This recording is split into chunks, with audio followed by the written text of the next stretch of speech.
தெய்வீகமானவர்களே, அன்பு வணக்கங்கள். இன்றைய உலகிலே எல்லா துறையிலும்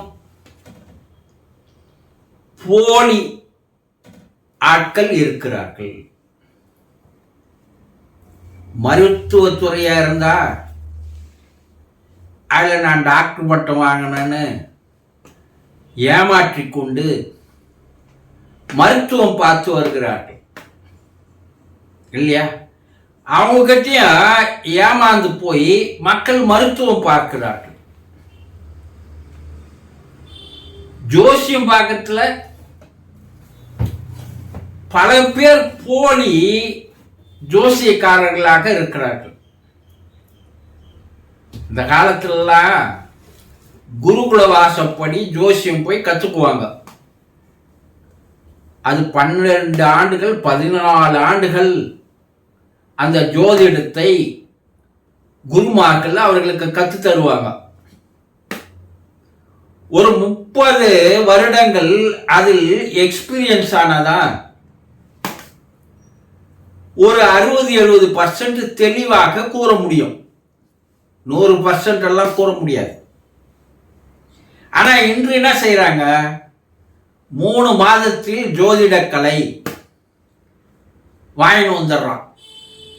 நான் ஜோசியர்னு போர்டை போட்டுக்கிறான். மக்கள் அவளிடம் போய் இன்று 1000 கணக்கானவர்கள் ஏமாந்து போகிறார்கள் இல்லையா? சரி, அதில் மட்டும்தானா? நான் சாமியார் என்றோம். காவி துணி, காவி ஜிப்பா, உத்திராட்ச மாலை, கொட்டை, பட்டை எல்லாம் போட்டுக்கின்னு யாராவது என்கிட்ட வரமாட்டாங்களா? ஏதாவது ஆலோசனை கேட்க மாட்டாங்களா என்று போலி சாமியார்கள் இன்று அதிகமா ஆகிட்டாங்க. மக்களும் அவர்கள்கிட்ட போறாங்க, ஏமாந்து போறாங்க. ஆன்மீக குருமார்கள் என்று சொல்பவர்களும் போலியாகவே இருக்கிறார்கள். இப்படி வேதம் தெரியாமல், சாஸ்திரம் தெரியாமல், ஆகம விதிப்படி எப்படி இருக்கணும் தெரியாம, பூஜை புனஸ்காரங்கள் தெரியாத ஐயர்களும் இன்னைக்கு இருக்காங்க. அவங்க கிட்ட போய் ஏமாந்து போற மக்களும் இருக்காங்க. இப்படி எல்லா துறையிலும் போலிகள் அதிகமாக இருக்கிறார்கள். அந்த போலிகள் கிட்ட போய் மக்கள் ஏமாந்து போகிறார்கள். இதை கண்கூடா பார்க்குறீங்க. இருந்தாலும் புத்தி வர மாட்டேங்குது. யாரு பார்க்கறானோ அவனே தான் போய் பலிக்கடாவா மாறுறான். சரி, யோக குருமார்கள் என்று சொல்கிறார்கள். எத்தனை வருடங்கள் அனுபவங்கள் கேட்கறது இல்லை, அவர்கள்கிட்ட போறாங்க. இப்படி பல்வேறு துறைகளில் போலிகள் அதிகமாக இன்று பெருகி கொண்டே இருக்கிறார்கள். மக்களாகிய நீங்களும் அவங்க கிட்ட போய் ஏமாந்து போய் பொருள் எல்லாம் இழந்து வாழ்க்கையை இழந்து போகிறீர்கள் இல்லையா? அதுக்காக நீங்க பிறந்தீங்க. எப்பனா யோசனை பண்ணி பார்த்துக்கிறீங்களா? மற்ற விஷயத்துக்கெல்லாம் யோசனை பண்றீங்க.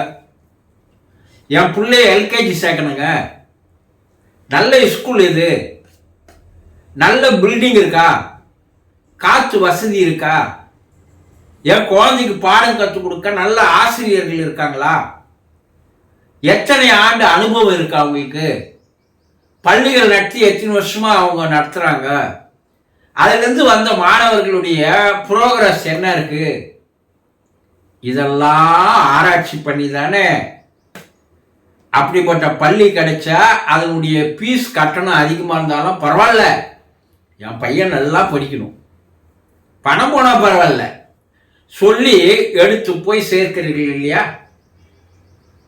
இதுக்கு எவ்வளோ ஆராய்ச்சி பண்ணுறீங்க, எவ்வளோ பேரை என்கொயரி பண்ணுறீங்க, ஒவ்வொரு ஸ்கூலாக ஏறி இறங்குறீங்க, அங்கே படிக்கிற குழந்தைங்களுடைய பெற்றோர்களை கேட்குறீங்க. கொஞ்சம் யோசனை பண்ணி பாருங்க. சரி, ஒரு பொண்ணையோ பையனையோ திருமணம் பண்ணி வைக்கணும்னு ஆசைப்படுறீங்க. இந்த ஜாதகத்தை தூக்கின்னு கண்டவங்கிட்ட போறீங்க. ஒருத்தன் பொருத்தம்ன்றான், ஒருத்தன் பொருத்தம் இல்லைன்றான். அதனால அந்த பிள்ளைகளுடைய வாழ்க்கையை உடனடியாக தீர்மானம் செய்யாமல் காலம் கடத்துகிறீர்கள். அதுல எத்தனை போலி ஜோசிக்காரங்கிறான். அவனை எப்பனா நீங்க என்ன பண்றீங்க? அவர் அனுபவசாலியா, எக்ஸ்பீரியன்ஸா, எத்தனை வருஷமா பாக்குறாரு, செய்யறாரு, இதெல்லாம் என்கொயரி பண்ணாதே போறீங்க இல்லையா? இப்போ ஒரு பிள்ளைக்கு பொண்ணுக்கு திருமணம் செய்வதற்கு அப்படியெல்லாம் செலக்ட் ஆகிட்டா அந்த பொண்ணு வீட்டுக்காரர் எப்படிப்பட்டவங்க, அவங்க நல்லவங்களா கெட்டவங்களா, அவங்கள பற்றி விசாரிக்கிறீங்க. அந்த தெருவில் போய் விசாரிக்கிறீங்க, நண்பர்களை விட்டு விசாரிக்கிறீங்க. அவர் உண்மையிலே வருமானம் இருக்கா, அவங்களுக்கு உண்மையிலே சொத்து இருக்கா, ஏற்கனவே அந்த வீட்டில் திருமணம் நடந்து வந்து இருக்கிறவங்க இருக்காங்களா, இப்படியெல்லாம் 1000 என்கொயரி பண்ணி இப்போ இந்த காலத்தில் என்ன பண்ணுறான்? அதுக்கு ஒரு டிடெக்டிவ் ஏஜென்சி கிட்ட ரூபா கொடுத்து அந்த பொண்ணை பற்றி விசாரிச்சு சொல்லுங்க, ஃபேமிலியை பற்றி விசாரிச்சு சொல்லுங்க, அந்த பையனை பற்றி விசாரிச்சு சொல்லுங்க, அதனுடைய ரிசல்ட் வாங்கி அதற்கப்பால பொண்ணையோ பிள்ளையோ திருமணம் செய்து வைக்கிறீங்க இல்லையா? சரி, உங்களுக்கு ஆர்ட்ல ப்ராப்ளம், ஓப்பன் ஹார்ட் சர்ஜரி பண்ணணும், இல்லை பைபாஸ் சர்ஜரி பண்ணணும், இல்லை ஆஞ்சியோ தெரப்பி பண்ணணும். நல்ல மருத்துவமனை இது, எத்தனை வருஷமா அதை நடத்துறாங்க. அதில் இருக்கக்கூடிய இருதய ஆப்ரேஷன் பண்ற டாக்டர் எக்ஸ்பீரியன்ஸ் என்ன, அவர் எத்தனை ஆப்ரேஷன் இது வரைக்கும் பண்ணியிருக்காரு, இதெல்லாம் ஆன்லைனில் போய் அந்த ஹாஸ்பிட்டலை பற்றி, அந்த டாக்டரை பற்றி, இதுக்கு முன்னாடி இருந்த பேஷண்ட்டுங்களை பற்றி இதெல்லாம் என்கொயரி பண்ணிட்டு தானே உங்களுடைய உடம்பு எத்துமே அந்த டாக்டர்கிட்ட கொடுக்குறீங்க. அது எவ்வளோ செலவானாலும் பரவாயில்ல, பண்றீங்கல்ல? இதையெல்லாம் பண்ணுகிற நீங்கள் ஏன் ஒரு குருமார்கிட்ட நீங்க போகும்போது அந்த குருமாருக்கு அந்த கலையில எத்தனை வருஷம் எக்ஸ்பீரியன்ஸ் இருக்கு? அவருடைய குருமார்கள் யார்? அவர்கிட்ட போனவங்க எப்படி இருக்கிறாங்க? உண்மையிலே அந்த கலையை கத்துக்கின்னு அதை தொடர்ந்து பண்றாங்களா? இதெல்லாம் ஏன் என்கொயரி பண்றதே இல்லை? அவர் படோபடமா அலங்காரம் பண்ணிக்கின்னு, அட்டகாசம் பண்ணிக்கின்னு, விளம்பரங்கள் அதிகமா போட்டுக்கின்னு இதெல்லாம் பண்ணா உங்களுடைய வாழ்க்கையே ஒட்டுமொத்தமா எத்துமே அந்த போலி குருமார்களிடம் அடகு வைத்து அழிந்து போகிறீர்களே, இது எந்த வகையில் நியாயம்? மற்றத்துக்கெல்லாம் என்கொயரி பண்ணக்கூடிய நீங்கள் ஒரு குருமார்கள்கிட்ட போகும்போது அவர் எத்தனை வருஷம் அனுபவசாலி, அந்த துறையில எத்தனை வருஷமா இருக்காரு, அவருக்கு குருமார்கள் யார், அவங்களுடைய பேக்ரவுண்ட் என்ன, அந்த குருமார்கிட்ட போன சீடர்கள் அவர்கள் இப்ப எந்த நிலையில இருக்காங்க, இப்படி அந்த சீடர்களை அண்டி எப்படிப்பா உங்க குருமார் எப்படி நல்லா கத்து தராரா, ஒரு விழிப்புணர்வை தராரா, ஒரு ஞானத்தை தராரா, உங்களை அறிய வைக்கிறாரா? இதெல்லாம் எதையும் என்கொயரி பண்றதே இல்லை. விளம்பரங்கள் பார்க்கறது, அவருடைய படோபடம் பார்க்கறது, அவருடைய அலங்காரம் பார்க்கறது, இதெல்லாம் பார்த்து விட்டில் பூச்சி விளக்கொலியில போய் விழுந்து இறந்து போற மாதிரி நீங்களும் என்ன பண்றீங்க? போய் அவரோட சேர்ந்து பணம் செலவழிக்கிறதோடு இல்லை, வாழ்க்கையே வீணா போகுது.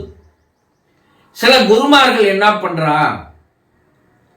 எப்போ மீன் வரும்னு காத்து இருக்குமா கொக்கு, அது போல எப்போது நான் ஒருவர் வரமாட்டாரா, நம்ம கிட்ட ஏமாந்து போக மாட்டாரா, இப்படி காத்து கொண்டிருக்கின்ற குருமார்கள் அதிகம்.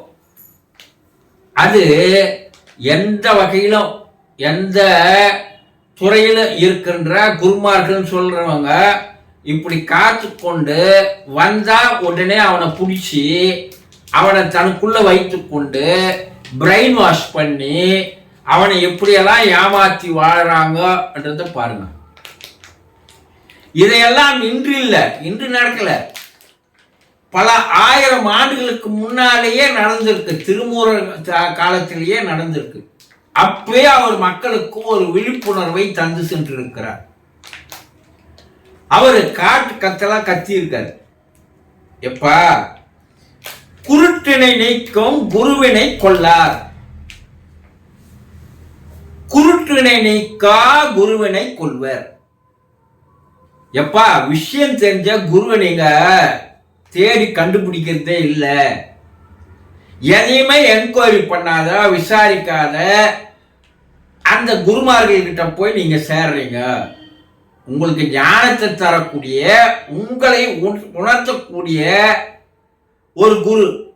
என்ன அந்த குருட்டுன்னா, உங்களை இருட்டிலிருந்து வெளிச்சத்திற்கு கொண்டு வருகின்ற குருமார்கள். குருட்டினை நீக்கும் குருவினை கொள்ளார். அப்படிப்பட்ட குருமார்கள்கிட்ட யாரும் போக மாட்டேன்றான். குருட்டினை நீக்கா குருவினை கொள்வர். ஏமாத்துறவங்கிட்ட, போர்ஜரி பண்றவங்கிட்ட, திருட்டுத்தனம் பண்றவங்கிட்ட, இவங்கிட்ட தான் நீங்க போறீங்க. உங்க கதி என்ன ஆகும் தெரியுமா? என்ன ஆகும்? குருடனும் குருடனும் குருட்டாட்டம் ஆடி. நீ போறவனும் குருடன், அவனும் குருடன். அவனுக்கும் எந்த விஷயமும் தெரியாது, உனக்கும் எந்த விஷயம் தெரியாது. 2 பேரும் சேர்ந்து குருடனும் குருடனும் குழியில் விழுந்தாரை. 2 பேரும் சேர்ந்து வாக்கியை அழிச்சுக்குவீங்க என்பதை எப்போ திருமூலர் சொல்லி சென்றிருக்கிறார். இன்றைய காலத்துல அறிவு வளர்ச்சி அதிகம், இன்றைய டெக்னாலஜி அதிகம். நீங்க ஒருவரை பற்றி என்கொயரி பண்ணுவதற்கு பலவிதமான வாய்ப்புகள், சந்தர்ப்பங்கள் உண்டு. இதையெல்லாம் தெரிந்து கொண்டு உங்கள் வாழ்க்கையை வீணாக்கி கொள்ளாமல், ஏமாந்து போகாமல், உங்களுக்குள்ளே ஒரு விழிப்புணர்வை ஏற்படுத்துகின்ற, உங்களை உணர வைக்கின்ற நல்ல குருமார்களை பொறுமையாக தேர்ந்தெடுத்து அவர்களிடம் போய் சென்று சேர்ந்து அவர்களுடைய நட்பை பெற்று உங்களை நீங்கள் புரிந்து கொள்ளுங்கள், உங்களை படைத்தவனை புரிந்து கொள்ளுங்கள். இதற்கு தான் விழிப்புணர்வு, அவேர்னஸ் என்று பெயர்.